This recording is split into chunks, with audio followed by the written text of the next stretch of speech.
De mãos abertas ainda, vamos orar agradecendo a Deus. 49 anos do Confrajovem, dá uma glória a Deus aí no seu lugar, meu irmão. Nos aproximamos para 50 anos, 5 décadas, vamos orar agradecendo a Deus.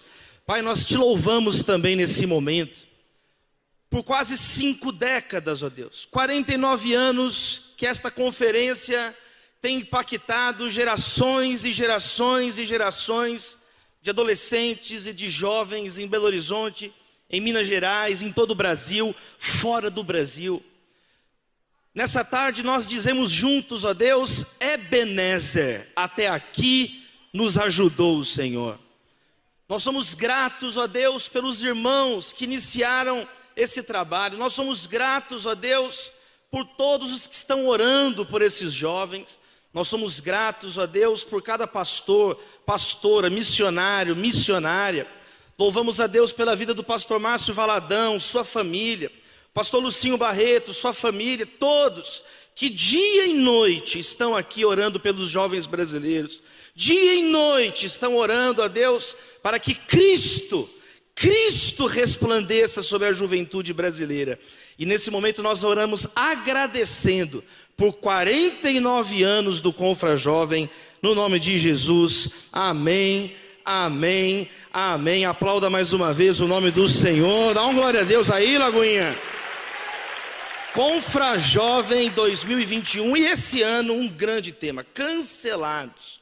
Título da nossa meditação agora em Mateus 5, verso 38, abra sua Bíblia, Mateus 5, verso 38, título do nosso estudo aqui é Diretrizes da Comunidade. Diretrizes da comunidade. Você sabe, em qualquer mídia social, em qualquer comunidade que você participar, existem regras, existem diretrizes, princípios de organização. E nós estamos agora no Sermão do Monte, um local onde há uma grande concentração de ensinos de Jesus, de diretrizes de Cristo sobre o nosso dia a dia, sobre a nossa vida prática. E especificamente aqui, Mateus 5, verso 38 ao verso 42, Jesus vai falar um pouquinho sobre esse tema, o tema dos insultos, o tema das agressões injustificadas que sofremos, injustas que sofremos. Mas como devemos reagir num mundo violento? Quais são as diretrizes cristãs numa sociedade desalmada e violenta? Vamos ler juntos então, Mateus 5,38 diz assim: vocês ouviram o que foi dito, olho por olho e dente por dente. Mas eu lhes digo, não resistam ao perverso. Se alguém o ferir na face direita, ofereça-lhe também a outra. E se alguém quiser processá-lo e tirar-lhe a túnica, deixe que leve também a capa. Se alguém o forçar a caminhar com ele 1 milha, vá com ele 2. Dê a quem lhe pede, e não volte as costas àquele que deseja pedir-lhe algo emprestado. Que a palavra de Deus gere frutos nas nossas vidas, no nome santo de Jesus. Qual é o princípio que governa a sua vida? Qual que é o princípio que governa a comunidade cristã? Qual é o princípio? Jesus, nesse texto, ele fala de 3 princípios que governam a vida das pessoas. 3 princípios principais que Jesus coloca diante de nós. Primeiro, a perversidade. Tem pessoas, existem comunidades, existem agremiações de seres humanos que a vida deles é orientada para fazer o mal, para machucar os outros. Jesus usa a palavra aqui, o perverso. Jesus fala do perverso, é uma palavra forte. É o termo poneros, é a mesma palavra que Jesus usou no verso 37, quando ele diz assim, o que passar disso vem do maligno. O que passar disso vem do perverso. O que passar disso vem do poneros. É a mesma palavra que Jesus usa na oração do Pai Nosso, quando ele diz: livra-nos do mal, do maligno, livra-nos do poneros, livra-nos do perverso, livra-nos da perversidade. Número 1, tem pessoas, tem jovens, que a vida deles é fazer mal para o outro. Jesus inclusive dá 4 exemplos de perversidade. Primeiro, alguém que agride os outros.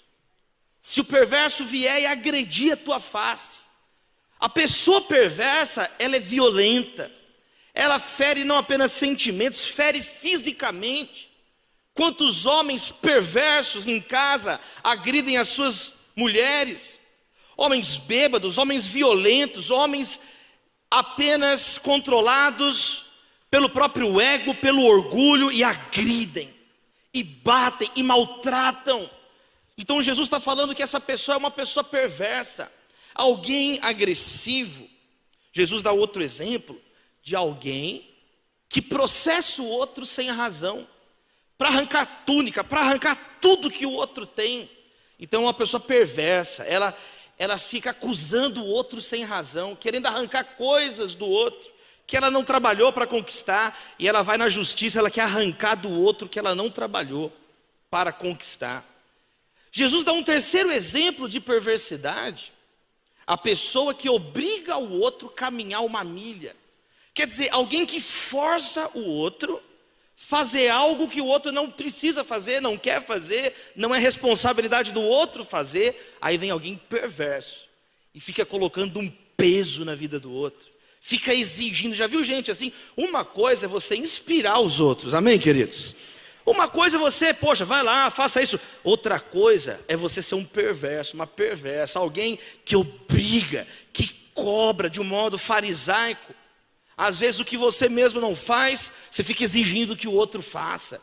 E vai lá na internet perturbar a vida dos outros. Já acorda com perversidade. Eu vou perverter a vida de quem hoje? A pessoa está toda endemoniada. A pessoa que é o tempo inteiro irritar os outros, né? Fica cobrando: eu esperava mais de você. Até eu esperava mais de mim mesmo, eu mesmo esperava mais de mim. Mas a pessoa, ela gosta de fazer o outro se sentir mal. E Jesus dá um último exemplo, que é a pessoa que vive pedindo emprestado, ou seja, alguém que abusa da misericórdia do outro, alguém que abusa da bondade do outro, sabe que a pessoa é bondosa, sabe que a pessoa é amorosa, aí vai lá e vive abusando da boa índole do outro. Então, que Deus nos livre da perversidade em nome de Jesus.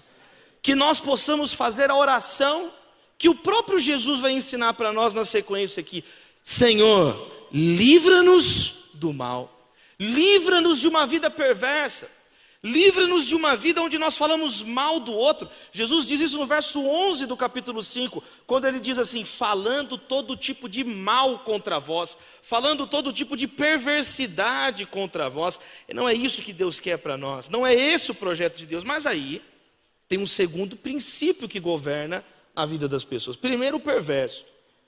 Segundo, é a segurança. Algumas pessoas dizem assim: não, eu não sou perverso, eu não quero ficar maltratando ninguém, eu não quero ser um jovem que vive perturbando os outros. Mas é alguém também que também não ajuda ninguém. É alguém que a tua preocupação é estar protegido, protegida. A tua vida é organizada, você se comporta de uma maneira, tudo que você faz tem um objetivo final: a tua própria segurança. Se mexerem com você, é olho por olho, dente por dente. Você não vai entrar no caminho de ninguém, mas também se entrar no teu caminho, aí você fica terrível. Por quê? Porque você coloca a tua própria honra como o objetivo final. Proteger a própria honra, proteger o próprio corpo, a segurança física, a saúde é o mais importante, mais do que Deus, mais do que tudo, mais do que santidade, mais do que tudo. A própria honra, a segurança econômica, o salário, e você é dominado então por si próprio. É uma pessoa então orgulhosa, é uma pessoa egoísta, é uma pessoa então vingativa. Quando mexer com você, aí aflora E aí é muito perigoso, porque aí começa a caminhar para a perversidade, pagar o mal com o mal. E aí como é que se dizem? Como é que dizem? A vingança é um prato que se quebra na cara da pessoa, não é isso? É uma pessoa então agressiva. A vingança nunca é plena, mata a alma. Amém. Se torna uma pessoa então que fica irritada por qualquer coisa. Fica então uma pessoa irritadiça. Mas aqui, meu amado irmão, minha amada irmã, Jesus vai apresentar agora as diretrizes da comunidade do reino. Quem faz parte dessa comunidade aí? E ele vai dizer: não, mas há um outro caminho. Há um outro caminho do que o caminho dos demônios, de só fazerem o mal. Há um outro caminho, além da justiça humana, do olho por olho, dente por dente. Há um caminho que é o meu caminho, é o caminho de Cristo. É uma vida onde o amor a Deus e o amor ao próximo governam o nosso comportamento para a glória de Deus. É uma vida de fé. É uma vida onde o nosso maior objetivo não é nem mesmo a nossa própria segurança. O nosso maior objetivo é glorificar a Deus, o único digno. Dele, por Ele, para Ele são todas as coisas. Cristo em primeiro lugar, um amor sem rival. Foi assim que o próprio Jesus viveu. Essa foi a maneira que Jesus viveu, conforme 1 Pedro capítulo 2, verso 22 e 23, diz assim, que Cristo Jesus, Ele não cometeu pecado algum, e nenhum engano foi encontrado em sua boca. Quando Ele era insultado, Ele não revidava. Quando Ele sofria, Ele não fazia ameaças, mas Ele entregava-se àquele que julga com justiça.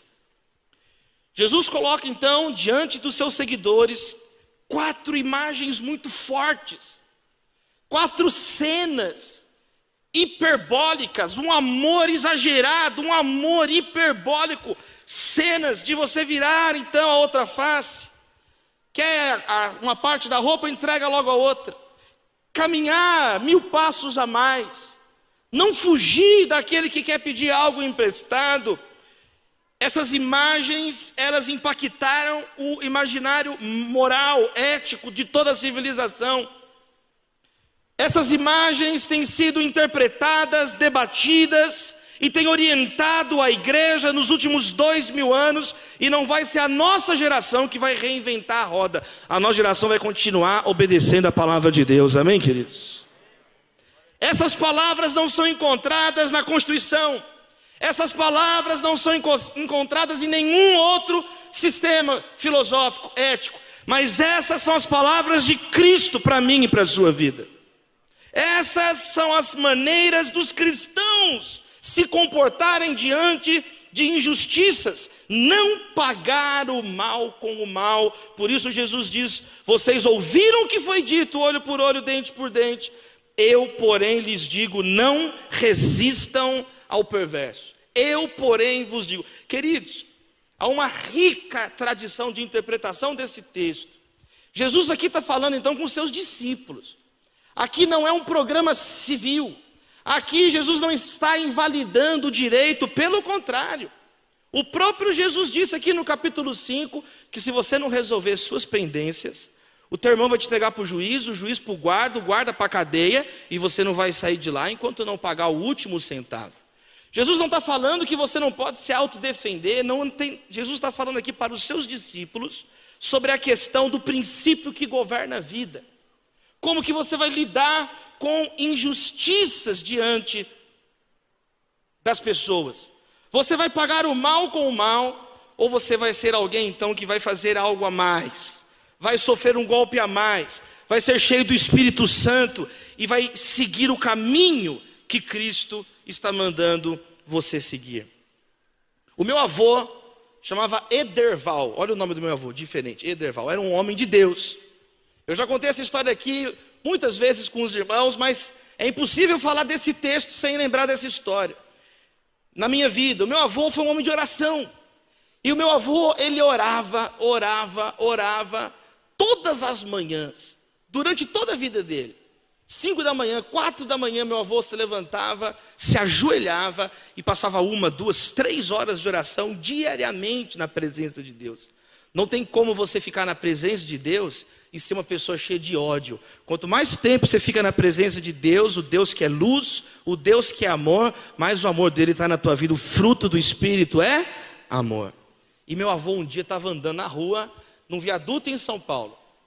E aí meu avô estava andando assim, de repente, vieram 2 meninos e assaltaram meu avô. Os 2 chegaram, falavam: tio, passa aí a carteira. Aí meu avô, assustado assim, pegou a carteira e o meu avô começou a abençoar os meninos. Que Deus abençoe vocês. Está aqui a carteira, louvado seja Deus, Deus abençoe vocês. E começou a abençoar os bandidos, sem vergonha, ele abençoando os bandidos. Toma aqui a carteira. E pediram o relógio do meu avô estava com um relógio dourado, falsificado dourado assim, era só pintado de dourado. Relógio também, tio. Aí meu avô, toma aqui, pega o relógio, louvado seja Deus. Que Deus prospere na mão de vocês. E aí o meu avô deu o relógio para aqueles 2 meninos, deu a carteira para os 2 meninos, e aí os meninos foram embora e meu avô abençoou eles, né? Deus abençoe vocês. E aí eles começaram a andar assim, aí meu avô ficou assim andando atrás. De repente, os 2 meninos pararam e voltaram em direção ao meu avô. Aí meu avô ficou assustado, meu avô Ederval ficou assustado. Falei: não tem nem nada mais aqui. E aí quando eles voltaram, quando eles chegaram perto do meu avô, os 2 garotos estavam chorando. Os 2 garotos estavam chorando. Tio, desculpa aí, tio. Eles desassaltaram meu avô, devolveram. Tio, nós vamos desassaltar você, tio. Aí devolveram o relógio. Não, mas pode levar, está abençoado. Não, mas eu quero dar para você. Não, fica, tio, você não queremos mais, tio. Perdeu a graça. Aí devolveram o relógio para o meu avô. Aí meu avô colocou o relógio de R$1,99. Aí devolveram a carteira. Meu avô não tinha nada na carteira. Quase que eles falaram assim: tio, você precisa de alguma coisa, tio.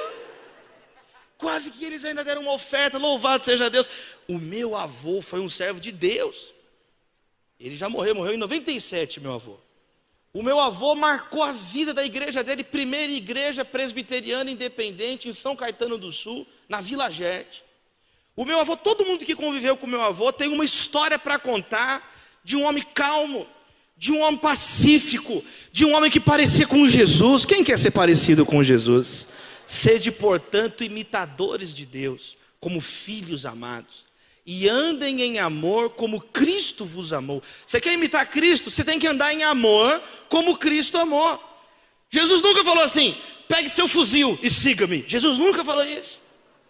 Pegue sua cruz e siga-me. Jesus nunca chamou cruzados, ele chamou crucificados. Ele chamou pessoas para se entregarem. Jesus convocou pessoas dispostas a perderem a vida por ele, mas nunca tirarem a vida de ninguém por causa dele. Jesus, ele veio se entregar, ser obediente até a morte de cruz, e nos chamou para seguir o mesmo caminho. Louvado seja o Senhor Jesus. Dá uma glória a Deus pelo nosso Senhor, amém, queridos? Aplauda o nome de Jesus. Ele é o Rei dos Reis, ele é o Senhor dos Senhores, ele é Jesus. Então Jesus nos ensinou um caminho e viveu esse caminho. E eu quero deixar então aqui, queridos irmãos e irmãs, 4 aplicações práticas para a nossa vida. 4 aplicações pastorais aqui desse ensinamento, que nós poderíamos ter uma conferência só para examinar esse texto. Primeiro ensinamento então: como é uma vida governada pelo amor? Primeiro lugar, uma vida governada pelo amor neutraliza a maldade.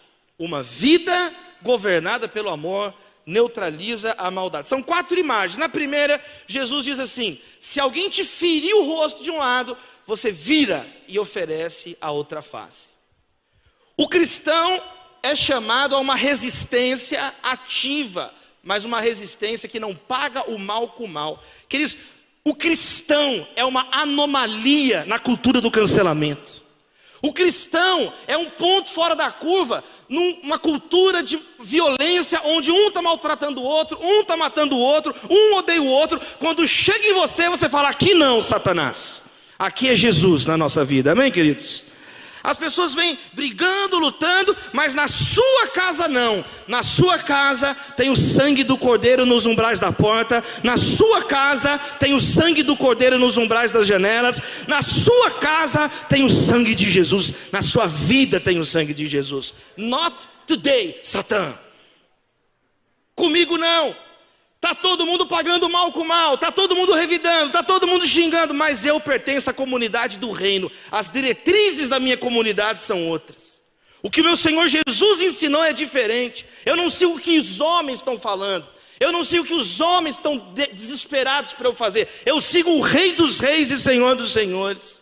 E está escrito que quando ele era insultado, ele não revidava, ele não precisava ameaçar ninguém, e toda a autoridade foi dada diante de Jesus, colocada sobre Jesus.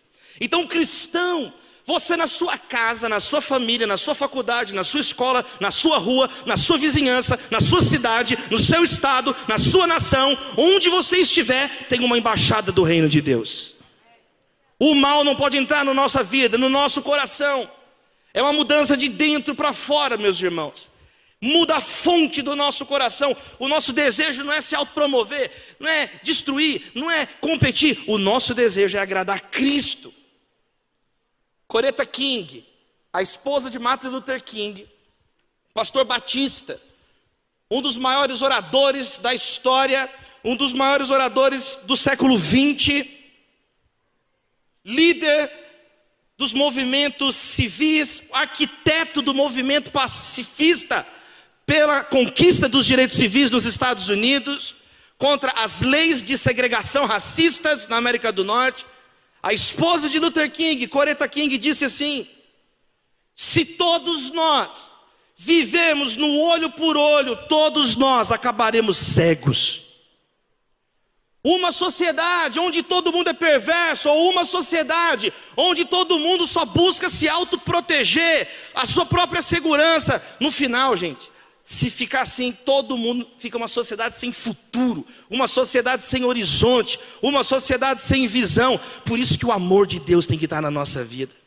É assim que no curso dos 2 últimos 1000 anos, a igreja tem transformado, impactado positivamente, transformado a sociedade.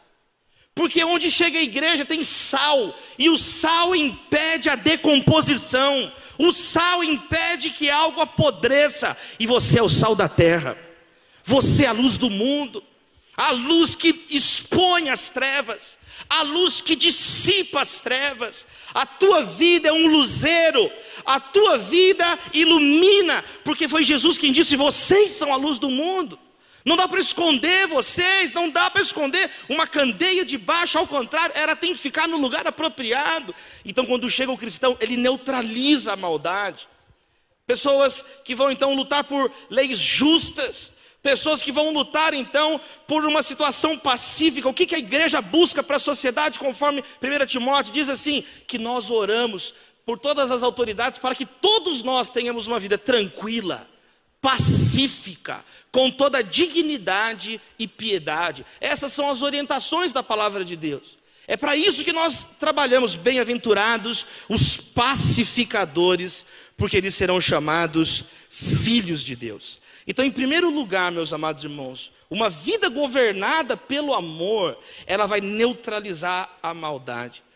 Eu quero te dizer que se Jesus está dizendo aqui que nós podemos sofrer um golpe na vida e ter força para continuar e sofrer um a mais, é porque é possível. Quem recebe essa palavra?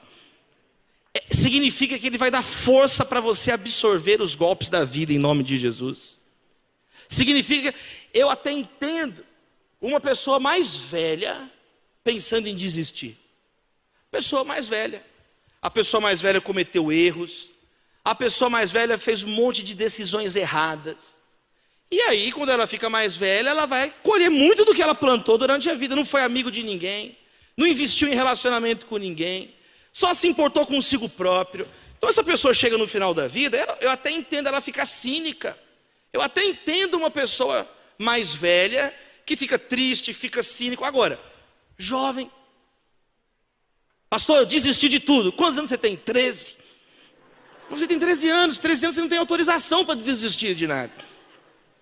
Não é permitido uma pessoa de 13 anos. Você tem 13 anos, você nem existe ainda. Você é um zigoto, você sequer ainda existe. Então, meus irmãos, qual que é o problema hoje? Os jovens já estão desistindo, não aguentam. Qualquer coisa derrama, qualquer coisa desmaia, qualquer coisa que fala acha ruim, tentando ajudar você. Você sabia que você não tem capacidade de tomar decisões certas, nem por causa da sua incapacidade do seu cérebro. O cérebro do adolescente não fechou ainda o córtex. Então você fica assim, cara que sabe tudo, você não sabe nada. Você não tem nem ainda a compleição física necessária para saber alguma coisa. O teu cérebro é indeciso. Ele não fechou o teu cérebro, meu filho. Então, fica tranquilo. Fica tranquilo. Tem muita coisa que pode acontecer. Deus pode te dar força. Até o jovem fica cansado, tropeça e cai, de acordo com Isaías 40. Mas aquele que confia no Senhor vai renovar suas forças. Nesse confra jovem você vai renovar suas forças na presença de Deus. Você vai sair daqui com uma capacidade sobrenatural de ignorar insultos e ofensas. Você não vai ficar tão preocupado com o que vão pensar, com o que vão achar, porque não interessa agradar homens, você quer agradar a Deus. Então você não liga tanto para o que estão falando. Em primeiro lugar, você vai neutralizar maldade onde você estiver. O amor vai resistir o mal. O mal vai ser resistido sem ser espelhado. O perverso vai ser neutralizado sem ser destruído. Louvado seja Deus. Segundo lugar, segundo princípio, é que uma vida governada pelo amor facilita a reconciliação e não a retaliação. Vamos repetir? Uma vida governada pelo amor facilita a reconciliação e não a retaliação. É o segundo exemplo de Jesus. Jesus fala assim, ó, se alguém está querendo levar a sua túnica, está te processando para levar a túnica, olha, já deixa que leve a capa também. Quer dizer, o nosso foco é resolver problemas, não criar problemas. Quem está entendendo, amém, queridos? O nosso foco é facilitar a reconciliação. A gente tem uma paciência um pouco maior, por quê? Porque nós temos o Espírito Santo de Deus em nós. Domínio próprio, paciência, bondade, benignidade. Agora a pessoa que não tem o Espírito de Deus, ela só tem as obras da carne. E quais são as obras da carne? Ódio, ira, nervosinho, chatinho, insuportável, canceladinho, euzinho, tudo é você, tudo é eu, só importa você, só importa a tua honra, só importa você. Antes de chamar selfie, você sabe que não existia nem a câmera frontal, por incrível que pareça, né? Não existia nem o nome selfie, chamava Eagle-Shot. Só quem é velho aqui, igual eu, Isaías, sabemos disso. Chamava Eagle-Shot, essa foto que a gente tinha que torcer a mão para tirar a foto. Tem gente fazendo assim, está denunciando que é velho, igual eu. Agora não, agora é selfie, colocaram um nome mais suave, tem agora uma câmera frontal, então legitimou tirar foto de si próprio, não é feio. Mas antes tinha vergonha. Antes, quando alguém pegava, está tirando foto de você mesmo. Ah, não, isso aí foi minha filha, e não foi não. Aí foram suavizando, perceberam que a pessoa mais gosta de ver é ela própria. E aí transformaram o telefone num espelho. E aí é uma geração então buscando o tempo inteiro aparecer, e é tudo eu. Então, gente do céu, olha que Jesus está falando que nós, ao invés de ficar brigando por causa de uma camiseta, o que Jesus falou? Entrega a camiseta, entrega tudo. O cristão não tem nada a esconder. O cristão não tem medo. Ele vai dizer assim, no capítulo seguinte, por que vocês se preocupam com roupas, homens de pequena fé? Por que vocês se preocupam com roupas? Qualquer uma dessas plantas, olha aqui o lírio do campo. Nem Salomão em toda a sua glória se vestiu como esse lírio do campo que Deus fez. O lírio nunca costurou, o lírio nunca fez a Zion de design, ele nunca estudou design de moda, mas ele se veste melhor do que Salomão em todo o esplendor da tua glória. Por que vocês estão preocupados com o que vão vestir? Então, o que Jesus está falando para nós não sermos ansiosos? Nós não ficamos desesperados com cultura de cancelamento, pelo contrário, nossa vida é governada pelo amor. A nossa vida é diferente. Ontem, conversando com o Douglas Gonçalves, ele me falou uma frase muito legal, um pensamento muito legal nesse texto. Ele falou assim: Davi, Olha que legal esse texto, algo que eu aprendi. O cara chegou para roubar uma peça de roupa do crente. Ele chegou como um ladrão, mas ele foi embora como alguém abençoado que recebeu a misericórdia e ainda ganhou um presente. Que a nossa vida seja assim. Que aquela pessoa que chegue para arrancar um pedaço, que aquela pessoa que chegue para arrancar algo seu, ela seja impactada e saia ainda presenteada, agraciada, transformada no contato que vai ter com a tua vida. Amém, queridos? O cristão é diferente, o cristão não paga então o mal com o mal, ele tem uma outra disposição, porque ele foi perdoado. Nós cantamos aqui no louvor, nós fomos perdoados, nós fomos amados por Deus quando nós éramos inimigos de Deus. Então é completamente diferente a nossa maneira de pensar. Então recebe essa palavra em nome de Jesus, amém, queridos? Terceiro lugar, uma vida governada pelo amor é uma vida que lidera transformações. Porque agora Jesus falou de 2 milhas. Ele falou da primeira milha que você andou obrigado. Aí Jesus falou, agora você toma a dianteira. E você antecipa. E você anda a segunda milha. A primeira milha você andou para ele. A segunda milha você vai andar para mim, Jesus está falando. A segunda milha você vai andar. A primeira milha você obedeceu. Aí agora na segunda você anda liderando ele. Um cristão cheio do amor de Deus, ele lidera transformações. Todas as maiores organizações de ajuda ao próximo na história do mundo nasceram na igreja cristã. A Cruz Vermelha, Henri Dunant, fundador da Cruz Vermelha, primeiro vencedor do Prêmio Nobel da Paz, foi um servo de Deus. E a Cruz Vermelha atua em catástrofes, atua no meio das guerras, ajudando as pessoas feridas. Nós poderíamos falar aqui do Braille, Louis Braille, que era organista da igreja em Paris e desenvolveu o sistema de leitura tátil para aquelas pessoas que não podem enxergar, que têm alguma deficiência visual, e aí essas pessoas agora podem ler tatilmente, porque teve um servo de Deus, o Braille, que amava o Senhor, que desenvolveu. Nós vamos estudar a mesma coisa com a questão dos sinais, que no Brasil nós chamamos Libras, a língua brasileira de sinais. Foi um monge, Abade Lepé, em Paris, que criou a primeira escola do mundo para surdos, e perguntaram para ele por quê, e ele disse, porque está escrito aqui na Bíblia, em Levítico 19, que eu não devo maltratar o surdo. Está escrito na palavra que Jesus também veio dar audição àquele que não pode ouvir, então eles podem também aprender, eles são seres humanos, criados à imagem e semelhança de Deus. E queridos irmãos, nós poderíamos falar do exército da salvação. William e Catherine Booth na Inglaterra, é a maior organização do mundo que ajuda desabrigados. E quantos trabalhos, quais são os desafios do nosso tempo? Onde estão os jovens que vão liderar as transformações amorosas que o mundo clama hoje? Onde estão os inovadores sociais, os reformadores do nosso tempo, os reformadores sociais? Queridos, às vezes você escuta uma mentira aí fora, que o jovem não tem capacidade para fazer as coisas. Você já viu que muitas vezes a juventude é desculpa para fazer coisa errada? Quem já viu isso? Fulano incendiou o cabelo da avó dele. Ah, mas ele é jovem, jovens eles incendeiam mesmo. Ele vê um cabelo da avó e ele já está incendiando. Fulano derrubou tudo, mas é jovem, ele não tem coordenação motora, ele derruba tudo. Ele está crescendo, ele é metade Frankenstein, metade ser humano, ele vai derrubando tudo, porque ele é jovem. Quem já viu isso? Fulano fez tal coisa, um dia ele aprende, olha lá, é menino, a cara da menina, olha as espinhas do demônio na cara dela, olha isso. Sabe por quê? Porque muitas vezes há uma baixa expectativa com relação aos jovens, mas Deus na Bíblia não.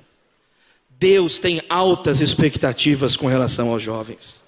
Ninguém despreze a tua mocidade, nem você mesmo, nem você mesma.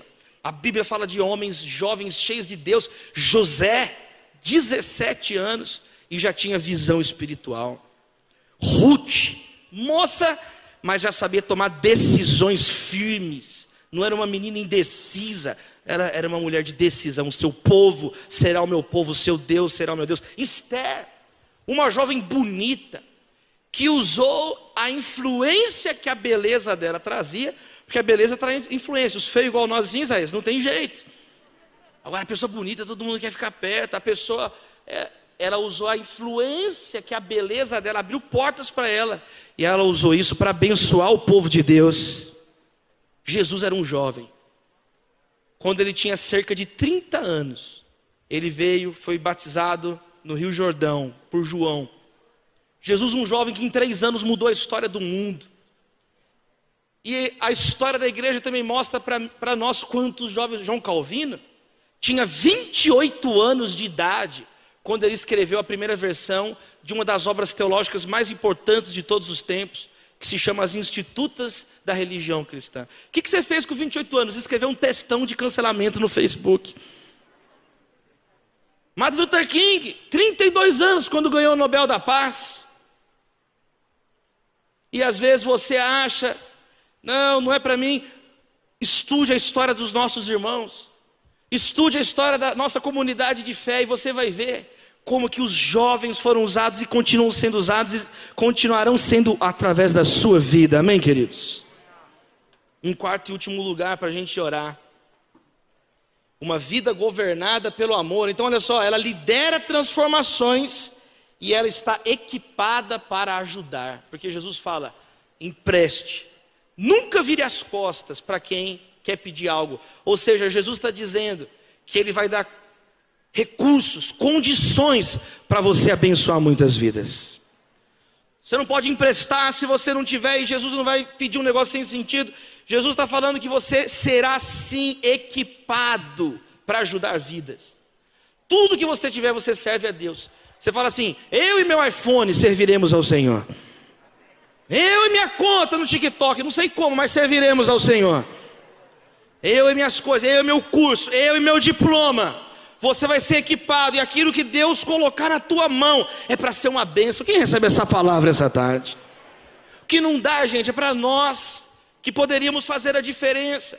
Isso aqui não é falado em nenhum outro lugar do mundo, é apenas a igreja cristã que ensina, afirma, reafirma o que Jesus está colocando diante de nós. Dar a outra face, não perder tempo com futilidade, caminhar outra milha, não virar as costas para ninguém, encarar os desafios, encarar a realidade da vida. Queridos, quanto mais tempo uma pessoa ficar com você, maior tem que ser a chance dela se converter, amém, queridos?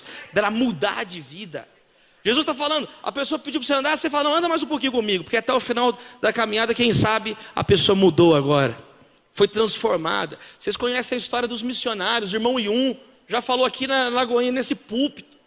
Irmãos missionários na China, que estavam na cadeia, e de tão cheio de Deus que esses homens eram, tão cheio de Deus, o guarda que estava prendendo nações onde é proibida a pregação do evangelho, o guarda tinha que ser mudado no máximo em 1 hora, porque se o guarda ficasse 1 hora, convertia também. Então ficava o rodízio de guarda, não podia ficar mais de 1 hora, se ficasse 1 hora, e às vezes os irmãos não falavam nada, é só de ficar olhando assim, ó. Porque é a presença do Espírito na tua vida, a presença de Deus na tua vida já faz a diferença. A pessoa olha nos teus olhos algo que ela não vê em lugar nenhum. A pessoa está te agredindo, ao invés de você pagar o mal com o mal, você olha nos olhos dela e oferece outro lado da face. E a pessoa é surpreendida. Você dá um golpe ético nela, um golpe moral nela. Você desarma a pessoa. Você mostra, como Jesus disse aqui, que você está disposto a arrancar o teu pé, a tua mão e o teu olho que te faz pecar, mas você não está disposto a arrancar o olho de ninguém para a glória de Deus. Você abre mão desses direitos, você abre mão dessas prerrogativas. Não é nem passividade, nem violência, é resistência amorosa na presença de Deus. É uma paciência maior, porque é Deus que está na nossa vida. Agora tem gente que é o contrário. Quanto mais perto a pessoa fica de você, mais chance dela ir para o abismo. Quanto mais perto ela fica de você, tem gente que nem sabe quem é Cristo na tua vida. Porque não é claro, não é evidente que o amor governa a tua vida. A nossa oração, nesse confra, estamos orando, estamos estudando esse tema, para que todos nós possamos perder o nosso ego e encontrar Cristo Jesus. Para que todos nós possamos estar mais perto de Deus. Quero chamar aqui o Caleb, nós vamos orar juntos. Abra suas mãos. 1 minuto de oração, 1 minuto de oração. 1 minuto de oração, fala: Deus, governa a minha vida. governa as minhas ações, governa as minhas reações. Fica de pé no seu lugar. Nós vamos ter um minuto de oração.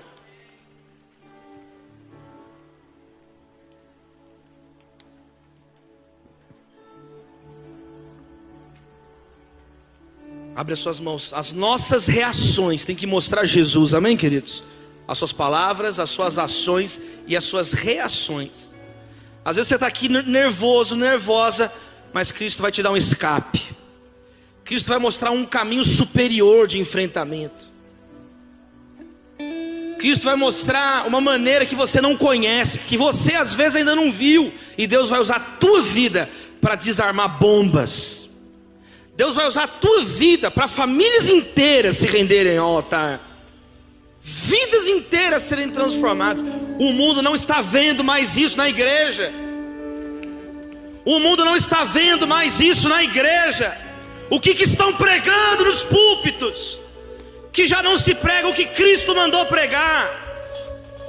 Se prega ódio, se prega raiva, se prega intolerância. Está errado. O ódio é obra da carne, meus irmãos. Mas o fruto do Espírito é o amor. O fruto do Espírito é o amor. Nós não nos ajoelhamos diante de nenhuma doutrina de homens, mas nós nos curvamos diante de Cristo Jesus. Cristo é Senhor.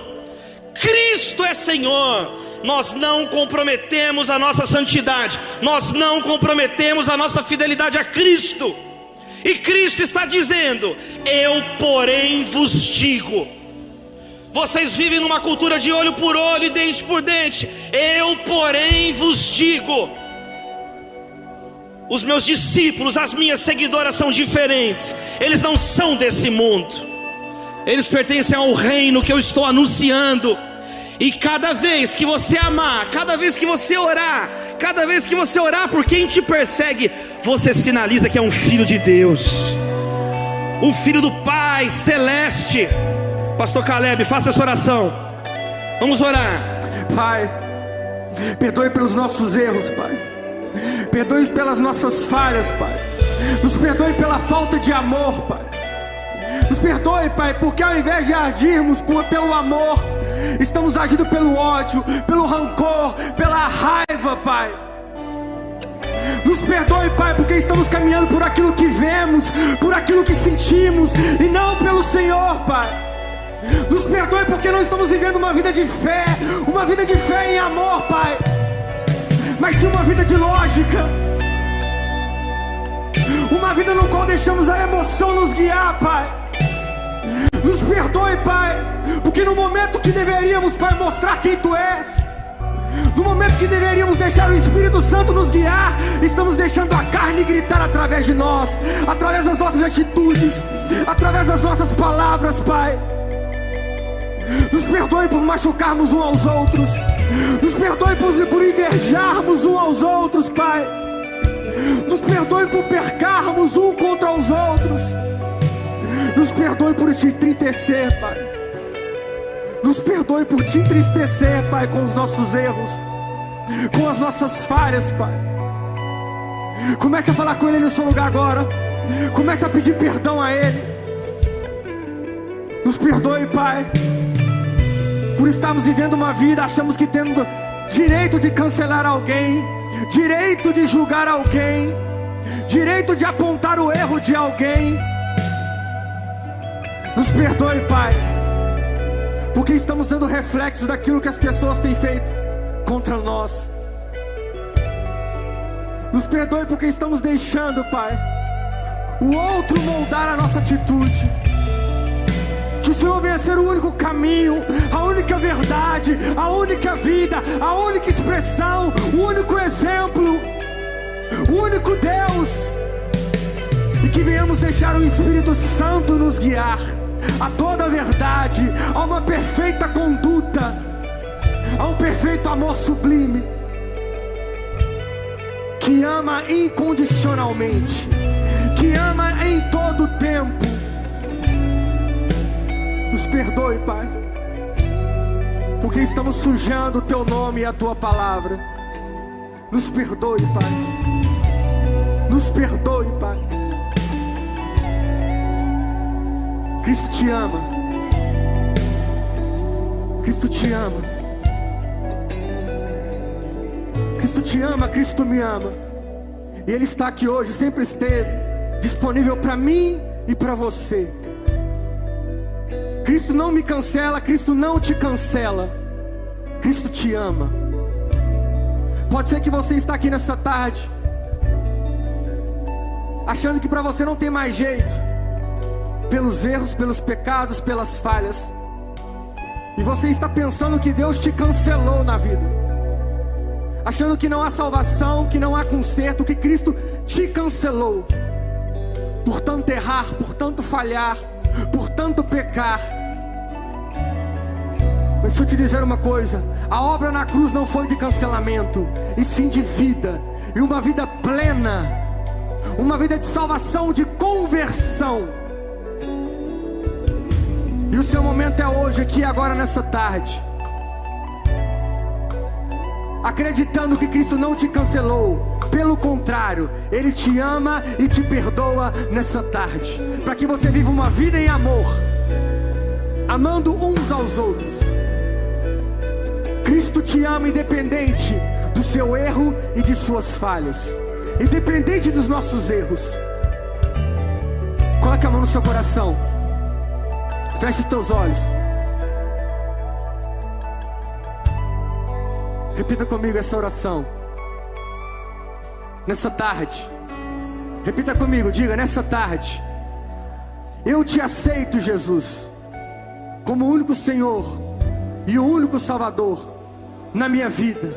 Nessa tarde, me perdoa, Jesus, pelos meus erros e por minhas falhas. Me aceita, Pai, em nome de Jesus. E diga comigo: e eu que me afastei, eu que me desviei, que comecei a caminhar de forma errônea, hoje eu volto arrependido. Hoje eu volto.